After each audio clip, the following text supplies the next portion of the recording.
Have you ever heard about exes who broke up in 1960 but still stalk each other's stories and block each other over liking the wrong guy's post? Forget your Tinder drama. Today we are breaking down the relationship between the USA and Cuba, the undisputed ambassadors of toxicity in global politics. This is the story of how 60 years of grudges, cigars, and nuclear missiles turned simple neighborhood politics into an endless TV series nobody can cancel. Once upon a time, everything was great. Perfect shot. Cheers to a great trip. This is paradise. Best vacation ever. Before 1959, Cuba was basically Las Vegas for Americans, only with palm trees, beaches, and legal rum. Americans flew in for the weekend, threw money around, built casinos, and acted like they owned the place. Cuba was that convenient friend, always nearby when you wanted fun and absolutely no uncomfortable questions. Here you go, my friend. Drinks and music, as always. Sweet, thanks, Cuba. You're the best. Of course, enjoy. But then, one day, that convenient friend decided he was done hosting everybody else's party. Then in 1959, Fidel Castro enters the scene, beard, camouflage, and enough charisma to sell snow to Eskimos.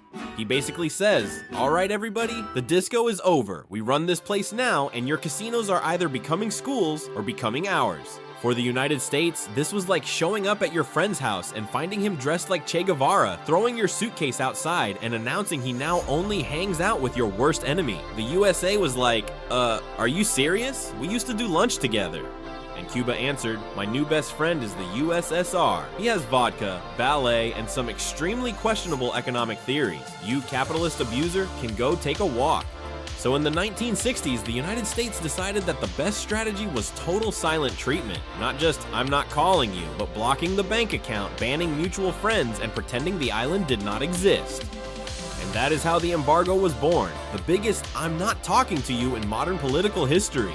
The United States locked Cuba in an economic room, turned off the lights, and assumed Fidel would come crawling back in a week. 65 years later, spoiler alert, he did not. Instead, Cuba turned itself into a giant open-air museum of vintage cars. Not because they were obsessed with retro style, but because the angry exes refused to sell them parts for anything newer. Then came the Cuban Missile Crisis. Peak drama. Cuba invited over its new boyfriend, the USSR, and let him park nuclear missiles right under Florida's nose. This was passive aggression on God mode. Dear Washington, yes, those warheads are real. They are just standing here. As a little reminder of my wonderful friendship with Khrushchev. The world almost burned in nuclear fire because two neighbors could not agree on whose flag mattered more. The missiles were removed, but the emotional damage stayed for the next half century.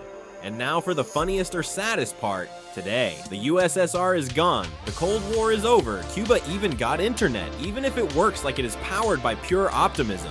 But the sanctions are still here. Politicians in Miami and Washington act like Castro is still giving 5-hour speeches live, while the whole world has already switched to 15-second TikToks. It feels like an old man still furious because his neighbor never returned the lawnmower in 1962.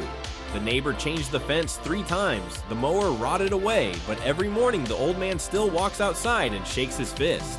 Trump says, "Push them harder." Democrats say, "Well, maybe let them buy our cruises." And Cuba just keeps living inside its strange bubble of rum, salsa, and endless lines, hoping common sense eventually defeats historical stubbornness. So what do we have in the end? The United States and Cuba are living proof that geopolitics is not really about economics. It is about ego. Nobody wants to apologize first, nobody wants to admit mistakes, and regular people are the ones paying for it. People who just want to drink cola and drive Teslas instead of great-grandpa's Chevrolet. So here is the question, what happens first? Cuba gets its first official Apple store, or Elon Musk colonizes Mars? Drop your bet in the comments, and if you think this conflict will outlive all of us, hit like.